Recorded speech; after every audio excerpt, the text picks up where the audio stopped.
we can start out by talking about summarizing your background. We'll start out with that. All right. I'm an honorary discharge veteran. I hold a Master Peace Officer's license. I started with the Sheriff's Posse here in 1989. I worked with the posse as a reserve till 1999 when I went on full time. I was a deputy, then I was a corporal, then I was a patrol sergeant, then I went into CID as an investigator, then I made chief investigator, and I worked there until I was elected and took office in January 2017 as sheriff. Wow, okay, so 17 up until now, 7 years. Yes, this is the end of my second term. Okay, great. Anything else? Any other background info that we can include?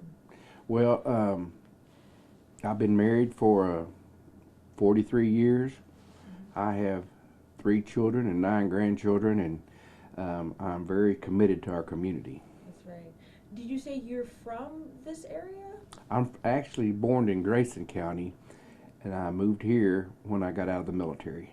Okay, you said the 80s or something? Yes, 83. Okay, yes, sir. Okay, and now campaign. What is your campaign focused on? To keep on doing what I've been doing.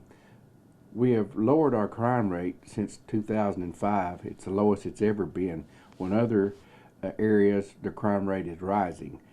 We've been able to provide enough funds through our special projects here at the Sheriff's Office that we've been able to give the entire county a 30% raise in the last 3 years. Right now we're focused on, of course, our fentanyl problem, where we have 4 people in custody for murder right now for delivery of fentanyl. And we're going to continue to focus on protecting our community just like we've been doing. And, that's our number one our concerns is our children. So that's what we're going to focus on. That's right. Hey, you said around 30% raise for the county. Has there ever been a problem with job shortages? Well, I'm glad you asked that question. Yes, we've always had a lot of problem with turnover here. Well, when we started our new programs with certificate pay, we have step pay, we have all our weapons to our officers are issued now. With a 30% increase in salaries, we haven't lost a deputy in numerous years to go to another agency like we used to continuously train our officers and they would leave.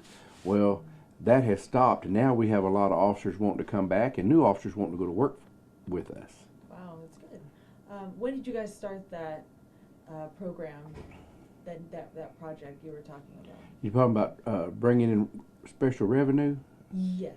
Okay, right before I took office, the previous sheriff I worked with for 20 years, he let me start my new programs because he already got this building built and everything else. And we started we've got a county farm, we house U.S. Marshals, we sell our own commissary. There are just numerous different things we do to bring in income because a sheriff's office is always a burden on the county. They're the biggest taxing entity in the county is a sheriff's office. So since we've been able to put $4 million back into our budget, and we're going to continue to do that, that helps the whole county because the precinct workers, the clerks, the firemen, everybody needs raises. Right. And we've been able to provide that. And Commissioner's Court works with us, and so that helps the whole county if we can bring more income into the county. Yes, sir. And now, if reelected, do you plan to make changes to the sheriff's office, how it's run? Absolutely not. We have got a very efficient department.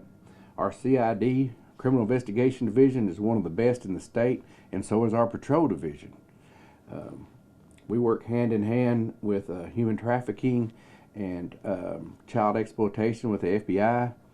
We work with the Secret Service on forensic for computers and cell phones, and if anything, just to keep training, get more and more training like we've been doing, and just continue to serve the citizens. What do you want the Hopkins County community to know about you as they take the polls? Maybe new community members who have moved in, or I guess maybe people who might have a different perception of you. What do you want people to know? That our number one focus is on protecting the citizens and the property of Hopkins County. That we're going to continue to do what we've been doing. That our number one focus is to keep our county safe.